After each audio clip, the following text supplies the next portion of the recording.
Well, hello, Ian, and welcome to day 4 of your quest. We're going to take a quick look today at the second of the 16 behaviors that define the difference between highly evolved beings and humans who are living in an unawakened state.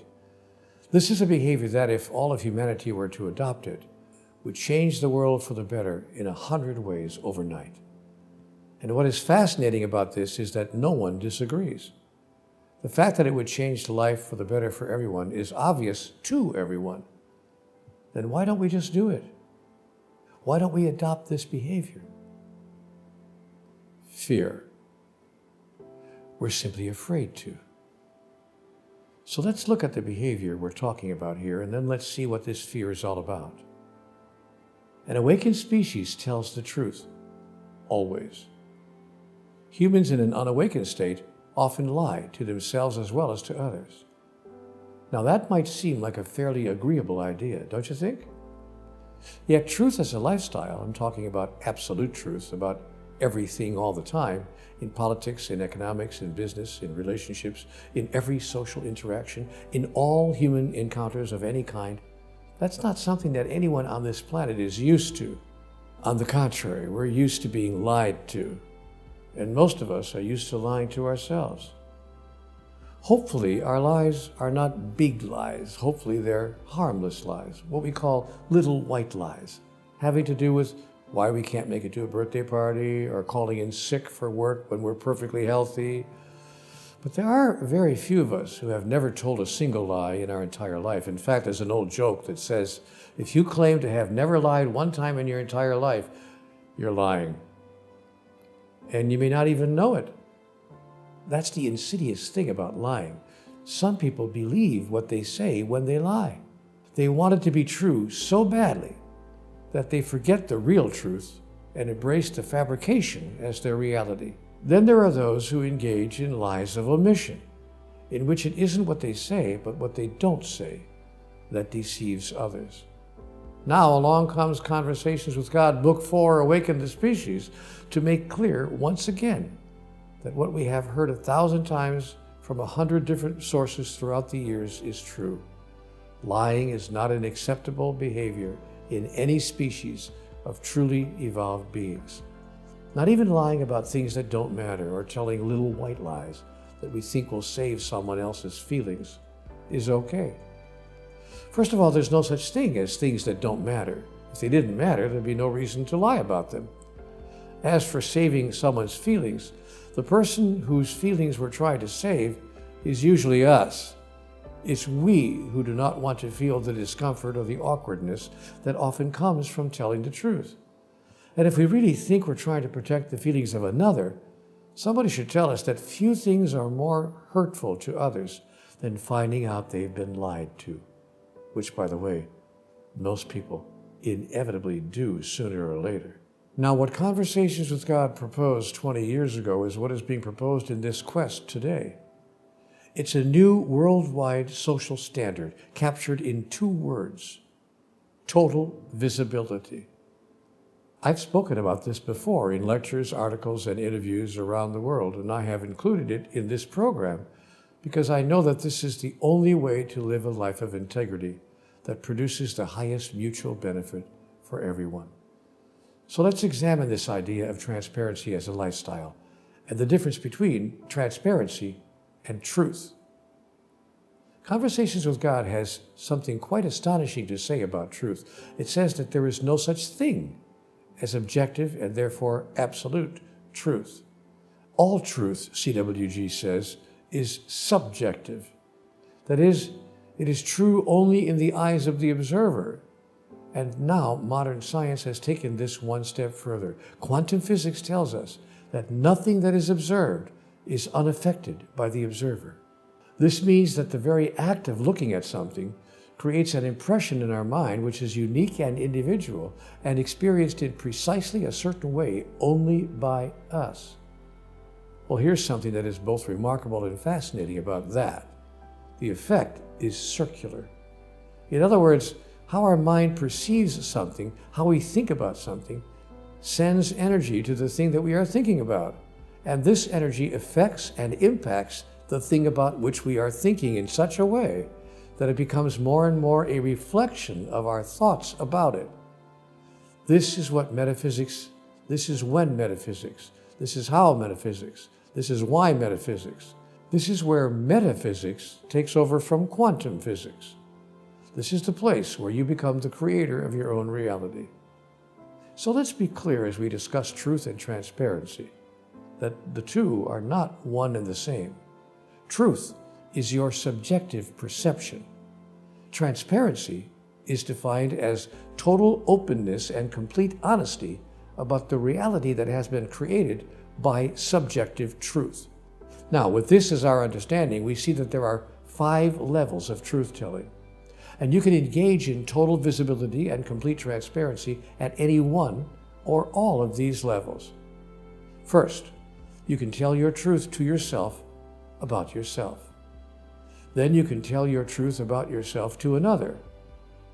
At the 3rd level, you tell your truth about yourself to another.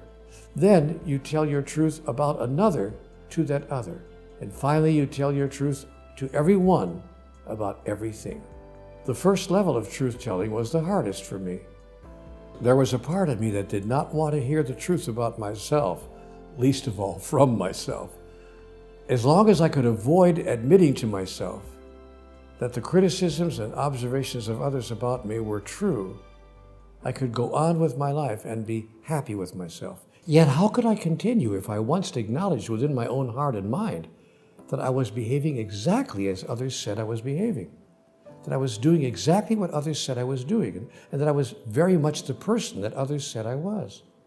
So yes, level 1 was the most difficult for me. Yet once I mastered it, my whole life changed. I found that most of the pain of my life had been caused by my holding on to my illusions about myself and not by letting them go. And when my false image of myself began to drop away, I could start directing all the energy I had been using to hold it together toward others, toward much more useful pursuits as well. Then I faced the next big test, telling the truth to myself about another. You would think this would be easy, but not so. I found that I had been holding out on myself, refusing to admit or acknowledge what my true feeling about another really was. And I discovered that I had a number of reasons for doing this. In some cases, I simply didn't want to own the feelings I was experiencing, but not naming, because I had convinced myself that it was very not okay to feel that way. I saw myself as a bad person for having such feelings. So I pretended that I didn't have those feelings, or that they were just passing feelings that meant nothing. In this way, I found myself in self-denial. In other cases, I didn't want to come to grips with my true feelings about another because I was afraid that doing so would force me to reveal them to that other person. So I figured, as long as I could hide them from myself, I could hide them from the other. And the reason I wanted to hide them from the other was often complex. Sometimes, as I said before, I felt as though I really didn't want to hurt the other person's feelings. But the fact is, it was my own best interests that I did not want to threaten. So I had to work hard to get to my true sentiments, even just with myself. Looking at this closely, after I was told in conversations with God about the 5 levels of truth-telling, I found that I had fallen into a pattern of sharing my true feelings with another, with every person except that other. In other words, I went around talking to everyone else about my feelings except the person I was talking about. I did this under the guise of getting advice. The truth is, I was simply offloading the energy generated by my feelings, which allowed me to get through another couple of weeks or days without carrying them around inside of me. But finally, it got to the point where the heaviness was just too great. I was actually making myself sick by not sharing what was in my heart directly with the person that I was having those feelings about. I had to come clean. I had no choice. I had to come clean first with myself, fully and completely, and then with the other. This brought me to the 3rd and 4th levels of truth-telling, which was to tell the truth about myself to another, and then to tell my truth about another to that other. I found the 3rd level surprisingly easy, and the 4th level surprisingly hard.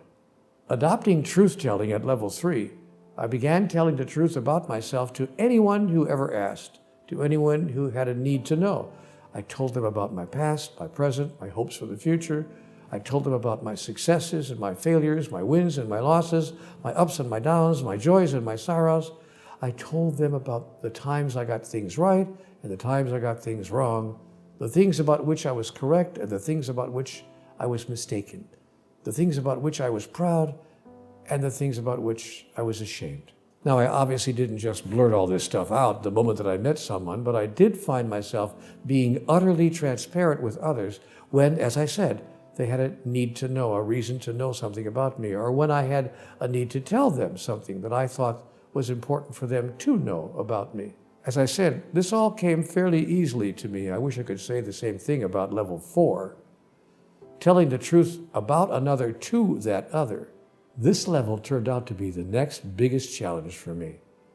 And here's what's most interesting about that. It wasn't the telling of my truth about another that was so difficult. It was finding a way to do that with love and understanding, gentleness and compassion. I had to learn to tell my truth softly, gently, nicely, with sensitivity to the feelings of others and to the situation and circumstance in which I found myself. There was a master teacher whom I had the privilege of knowing while he was still alive, who used to say, "Speak your truth, but soothe your words with peace." I don't think I've ever developed that skill at the highest level. I'm working on it as hard and as fast as I can. And I want to always be truth-telling at level 5. Tell the truth to everyone about everything all the time. How about you? Do you want to help change the world?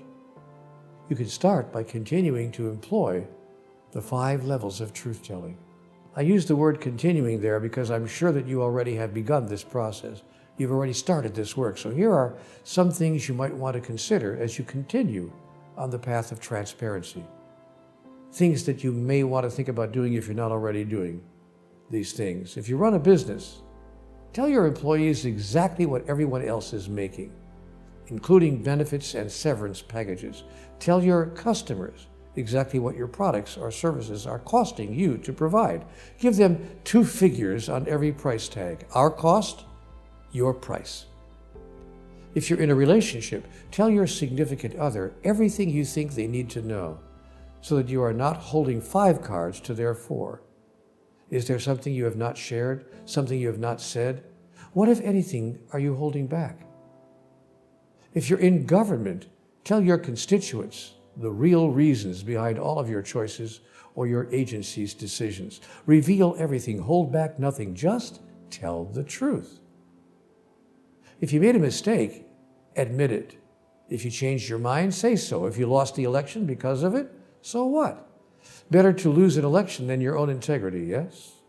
If you're in education, teach your students all there is to know in an age-appropriate way on all the subjects that the class is exploring. Don't give them one side of the story or a bended view of history or only that part of the data that supports your particular point of view. Bring your classroom a rare brand of intellectual integrity. Allow your students to think rather than telling them how to think or what to think. If you're a rabbi or a minister, a priest or an ulama, tell the whole truth about God.